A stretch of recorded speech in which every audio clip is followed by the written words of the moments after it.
Hey there, good evening. Nice to see you. It's time for the Bronx Buzz. A little bit of a different show this evening because we've got two segments that are really about the same thing, but really about a core issue in the borough of the Bronx, and that is finding creative ways to do development, to do advancement of our properties, of our land, which you could see behind me, but do it in a way that incorporates the people of the Bronx, that is effective in developing the Bronx without hurting the Bronx, and kind of doing the right things. We all know what in the Bronx we've been through over many years and decades of development happening without our input, and then all of a sudden we don't like what we see and it hurts our neighborhoods. You get it. Let's say hello to Mary Alice Lee, who's the Playgrounds Program Director of the Trust for Public Land. Nice to see you, Mary Alice. Hello there. Nice to have you with us. Let's just talk about the Trust for Public Land and this whole playgrounds program. And then we're going to talk about what I think is so exciting in our borough of the Bronx. That sounds great. Thanks for having us tonight. Trust for Public Land is a national nonprofit organization, and we work to connect everyone with the outdoors by preserving land and creating parks. And in the New York City, we have designed and built over 230 playgrounds on schoolyards across New York City in the 5 boroughs. And we started this work in the late 1990s when there was not a lot of park space available for kids. And through the years, we've worked on this very special program where we've been able to transform asphalt schoolyards into really beautiful school and community playgrounds that are designed by the students and the community. And so in terms of the ownership of those properties, explain to me how it works and how the Trust for Public Land gets a chance to do these kinds of things. We're so fortunate to have a public-private partnership with the City of New York, where TPL will go into and work with schools that have these asphalt lots, and we work closely with the students, the administration, and also the community members to talk about what they'd like to see in the yard. We have a whole curriculum where we really create sort of mini landscape architects out of the students. We talk about the existing conditions, what they're doing in the yard now, what they'd like to be able to do. And let me just interject then. So therefore, the students get to have some input into what's going to be in their schoolyard. That's right. We think that the users of the park should be the designers of the park. They're the experts. We want to make sure that we're putting in things that they're going to use for recess, for after school, and also the community can use on the weekends. Are you ever surprised at some of the things that people suggest, or is it really, well, I pretty much know what they're going to say anyway, because everybody says the same thing? We definitely... I'm sorry, I had to ask that question. Because sometimes people in the Bronx come up with stuff, and I want to know what it is. Kids really there's a lot of responses for chocolate fountains, and we unfortunately... Excuse me, chocolate?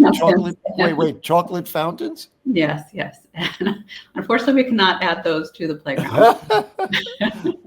Why the heck not? Also, I remember... Go ahead, I'm sorry. No, of course. One time a kid wanted a petting zoo. And so we talked about the fact that we couldn't add that, but maybe we could do a wildlife viewing area. So we, made sure to add a butterfly garden. So we try to work with the kids and talk about what's realistic. Or recommend and take them to the Bronx Zoo where they could have their fill.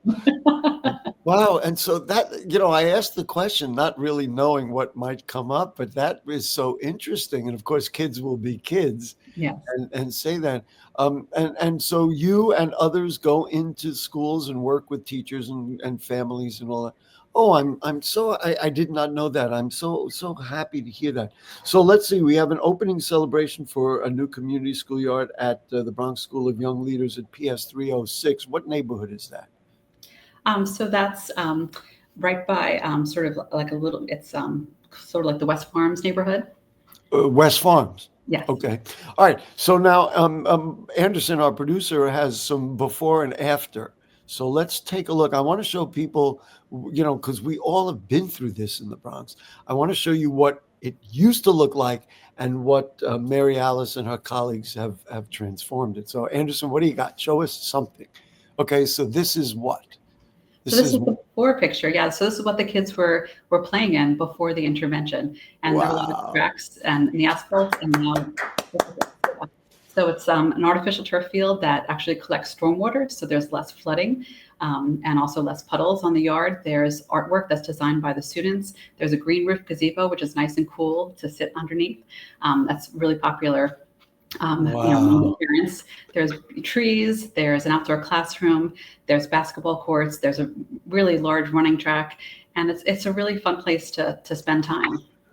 Where did the funding come from? You got to ask that question. Where does the funding come from? Sure, we Chester Public Land has to work together with our city agencies and also in this case the federal government to gather funds to make this happen. So we're really fortunate to work with Fordham University, who helped us get funding from the Bronx Borough President, from the council member Sanchez, and then also we got some federal funds through Richie Torres, and we were so grateful for being able to compile all those pieces together, along with our regular funding from the Department of Environmental Protection, which helps fund the green infrastructure work. About how many of these, now, of course, I'm concerned about our home borough of the Bronx, but how many of these do you do, whether in the Bronx or elsewhere? Just give us an idea of the scope of it, because boy, if we could do this everywhere, as in as many places as we can, I think we'd all, all those people who live in these buildings you see behind me will do a lot better. So give me an idea, if you would, about the scope of the schoolyard project. Sure, we've opened up 232 Wow. playgrounds around the city of New York, putting over 4 million people within a 10-minute walk of one of our playgrounds. Wow, that is really exciting. Now I know why you're smiling broadly. Um, Right. gee, I hate to ask a political question. Are you concerned about the funding in the future from the federal government with the new administration? I guess we'll all have to see how that turns out. Yeah, I mean, I think that, this is something that transforms all political lines. These are, Right, really great spaces for the kids to be able to play in. And it's a great resource for the community after school and on weekends. right. So I think that, it's important resource for everyone. So So you think kids playing in a nice place to play is not a political issue? I hope I, not. I'm saying that sarcastically. Um, okay, we've got another before and after. Anderson wants to show us something before. Okay, so this is another very common looking playground in the Bronx. Yeah, so unfortunately, yeah, it was asphalt. And so then we were able to transform it again through that design process with the students in the community and put in, Wow. play equipment, again, that turf field, which is, great multi-purpose field so that kids can play soccer, football, just run around and play tag. And it's great to have, climbing equipment for them to exercise. If I saw that correctly, like the first time around, it looked like there was like a little track around it as well. That That's right. which is great. And then the kids Yeah. can have races. I mean, what's easier to do with kids to get them active than to say, let you be the first one to the fence.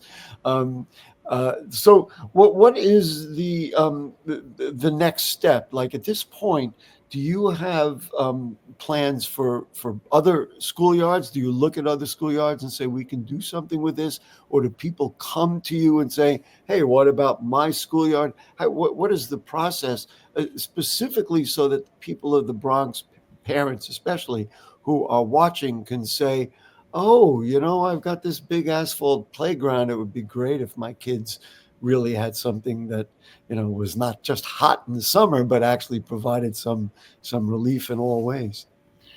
Yes, I agree. I think every child, deserves a safe place to play and a beautiful place to play. And so TPL uses GIS mapping to determine which neighborhoods are most in need of recreation space, and then we go to those schools and work with them. We have to, come up with the funding, and then we also really want to work with schools that are interested in having the community come and use it after school and on weekends as well, because we are using public funding to build them. And And what is the cost for I don't know, for one of these? I realize they all would be different depending on what kind of amenities you want to have in there and the size and everything else. But just give me some, or give us all some framework for that. Sure, for about an acre schoolyard, it's roughly about $2.5 million. And so that includes the design and construction. And yeah. Yeah, well, I really hope that you um, do more in the Bronx. Am I allowed to ask if there are any ones in the future in our home borough of the Bronx that are coming up? Yes, we're actually just beginning construction on the Forest Avenue campus at IS Oh, 24. So that'll be open next year in 2025. So we're and looking. so how long does it take usually to do these things?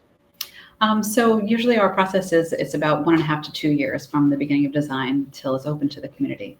Wow, that is absolutely extraordinary. Do you always have to have, in other words, you talked about Richie Torres and the borough president making, contributions, coming up with funding. I guess that's part of the process. So you identify a school, what was the number of the one you said on Forest? IS 184. IS 184, off the top of my head, I don't know who the elected officials are. Then you go through this whole process, right? Yes. Yeah, and we're fortunate to work closely with the school construction authority that really helps us through the process as well, and so they help fund as well as really cobbling together all these resources. So green infrastructure funding from the Department of Environmental Protection, and then we're so grateful to particularly Bronx Borough President Vanessa Gibson, who has given us a lot of funding over the years for these spaces because she recognizes how important they are for the kids and for the community.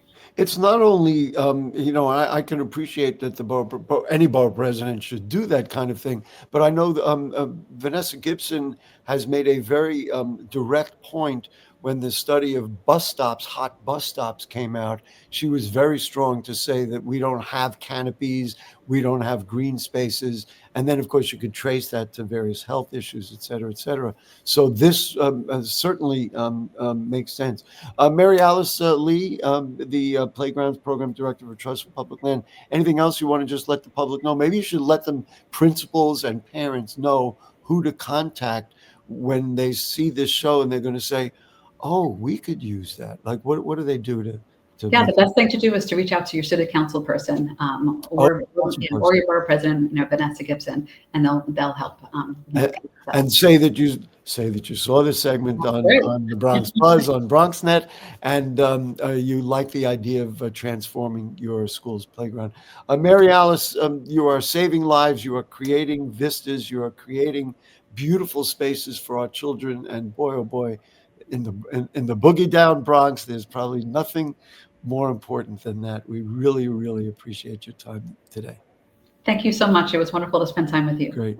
Okay, we're going to take a short break. And very interestingly, as I said at the top of the show, we're then going to speak with folks from the New York City Community Land Initiative doing similar kinds of things. In this case, it'll be in the South Bronx and our waterfront.